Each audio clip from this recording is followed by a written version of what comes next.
It's just a stats. Reggie Johnson, Eugene Morgan coming to you from Love City of Atlanta, Georgia.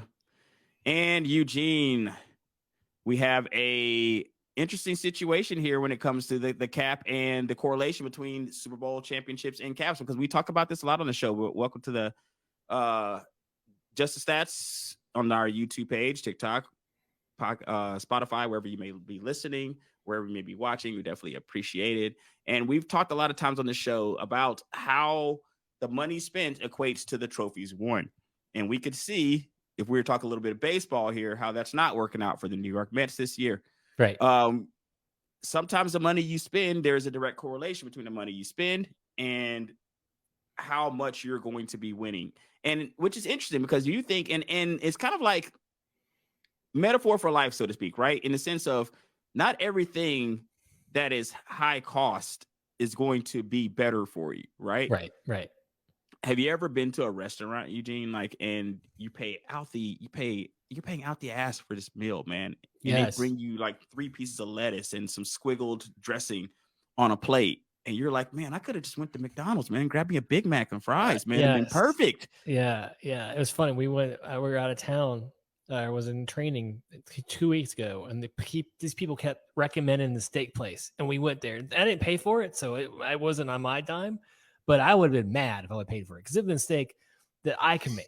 I could have made the steak at home, and I would have been fine with it. But if I'm going somewhere and I'm paying top price for a prime, prime rib or whatever, or prime, just a nice cut steak, I want that thing to be like, I want to taste it and just melt. This was not it. Right. It needs to be perfection, right? Yes. For that money spent. I could have bought like 30 of my own steaks for this price, So you do see some correlations between that and the NFL here. The first slide we're going to talk about is our highest player salary cap the last 10 seasons. Let's see if we can go. Let's go full screen here for this, man. Let's go full screen. Let's do it. Let me see. Let's see how I go full screen. That's the first thing, right? We got to see how. Oh, you know what? Let's see here, Eugene. Let's go up to the top here. Let's go. Boom. There we go. We are full screen now for the people here. Now, what's interesting here is like you look at the highest player caps here, and there is not as necessarily a correlation to being having the highest paid player on your team and having success as a team throughout the season. Now we'll get to Super Bowl, how this correlates to Super Bowls later on here in the show. But I'm going to go through this for some of the podcast audience if they can't see what's going on here. So at 2013, Eli Manning was the highest paid. Giants are 7-9. Ndamukong Suh, and this is cap hit actually. So some of these players had the highest paid and the highest cap hit, but they're not always the same thing. Just so the audience knows, they can be different. Ndamukong Suh, 2014, the Lions went 11-5. That's pretty good. Drew Brees, 2015, Saints 7-9. Maybe he got injured there. I'm not sure because Drew Brees didn't really have a lot of losing seasons, Eugene. No, so that might have been maybe it is an injury situation there, right? Eli Manning, 2016. The Giants, of course, 11-5.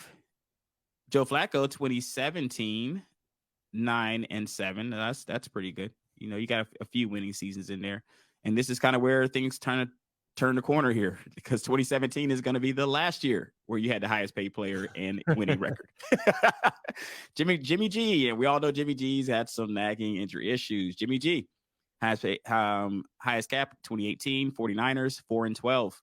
Matthew Stafford, 2019, Lions, 3-12-1. That one is always interesting. We didn't done them any favors anyway. It would have been 4-12 even if that was a win. Dak Prescott, 2020, Cowboys, 6-10. Russell Wilson, 2021, Seahawks, 7-10. And Ryan Tannehill, well, that's interesting, right? Ryan Tannehill, 2022, with the Titans, 7-10. And I think Ryan Tannehill also has some injury issues in there as well. That Jimmy G and Ryan Tannehill's years were both injury years. Yeah, and then Russell was injured 3 games in that 2021 season as well. And Stafford, when you go back to the Lions, he had an injury in that season as well. So I guess there's definitely a correlation between health. Just because you're getting paid, the more your cap hit may be a certain way, doesn't mean that that's gonna keep you healthy or keep you on the field or spell good fortunes for your team. What's your thoughts on that, Eugene? Well, I mean, I know Flacco's he came off the Super Bowl win, so of course he Yes, gets he his bet on money. himself, He man. Remember bet on that was a himself. bet on that was a bet on self year. Yeah. At least I can the Eli years, at least he won a Super Bowl. Drew won a Super Bowl. It's like when you get down to, and we know Stafford went to the Rams, won a Super Bowl, but you get down to the Tannehills, the Dax, and Jimmy G's, and I know Jimmy took the Niners to the Super Bowl, but when you get starting to that, man, and you're paying a top dollar for Sue, I love him. I think he's great, but that's for a defensive guy. He should never be your highest paid player on a cap. Sorry, cap or whatever. So I can forgive them. You can always forgive. You can always squint and forgive when you win Super Bowl with the guys. But man, when you're paying Tannehill and Dak and Jimmy G, Flacco came off the Super Bowl, but man, you kind of paying top dollar for a lot of guys who didn't win a Super Bowl. They were forced to pay Flacco, right? Yeah, they didn't have a choice. It's interesting that you say that when you bring up the Ndamukong Suh point, because you're looking here at, if you look at this list, and this is going back the last 10 seasons here. There's only one guy. I'm looking at this list. I think he's the only person that's not a quarterback on this list. All nine out of the 10 on this list are quarterbacks. Yeah, he's like it. He's the only one. That's interesting. But I think that when you go back to that Lions year, was Matt was already there. Stafford was already there, right? It was only 2014. Stafford was there already. Stafford was still there. It's interesting. Yep. It'd be interesting to see what if Stafford, maybe he was on a rookie situation. Maybe he had already signed, so his cap hit wasn't as bad. Because you know how sometimes when people sign these new deals, that cap hit might not come into play for a couple of years down the line. Like it could be a situation where they're not seeing a massive cap hit in that first year, but as you get into that second, third, fourth year, whatever the length of that contract is, it becomes more punitive as down the line. That's why a lot of guys rework their contracts. Right. And a lot of these contracts, these early contracts, these 2013s, these were before the rookie contracts were implemented. Which is crazy, right? Because when you go back to that time, ladies and gents, if people weren't paying attention back then, you had complete rookies, $40-50 million contracts as soon as they got signed. And then the guy that you had there was making like 30. Yeah. Matt Ryan was he was one of the last ones that got one of those really nice contracts when he came out of college. Yeah, we came out of BC, and then your boy, I think Sam Bradford, I think was maybe the last. I want to say Sam Bradford, I think was one of the last ones. Yes, that's probably the reason why they changed the rules. I mean, Sam Bradford situation. They're like, enough is enough. Enough is enough. I mean, there was definitely some other ones, but he's got to be one of the poster boys. He's not by himself. Well, there's definitely some other guys to be on there with him. Well, we have the highest team caps here over the last 10 seasons here. Let's talk about the correlation here between a winning record over the last 10 seasons and your team payroll, so to speak.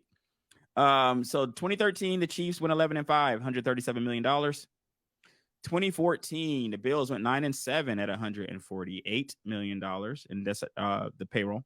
2015, the Jets 10-6, $153 million. 2016, the Raiders 12-4 at $164. 2017, the Panthers 11-5 at $175. 2018, the 49ers 4-12. At $199. Man, goodness. You talk about the Mets, man. That's horrible. But maybe that's an injured year. Yeah, for them. Maybe that's a correlation there between a Jimmy G injured year and that cap. They turned that around in 2019 with a 13-3 record. The 49ers did at $221 million. 2020, the Colts 11-5, $231. 2021, the Jets 4-13 at $206. And 2022, the Jaguars 9-8 at $231. When I look at that Jaguars, I'm interested. Did they take on a lot? I remember they gave Christian Kirk a massive deal there, right?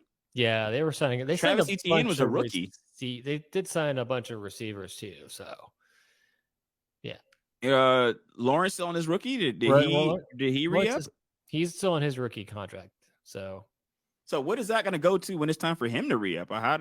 It's going to be pretty good since they had a great season. This is they went toe-to-toe with the Chiefs last year. And let's see, we'll have to see what I have to do this year. But it's funny, if you look at this list, look at all the smart teams that are on this list that spend the money the right way. Look at the Chiefs, the Bills, the Niners. I know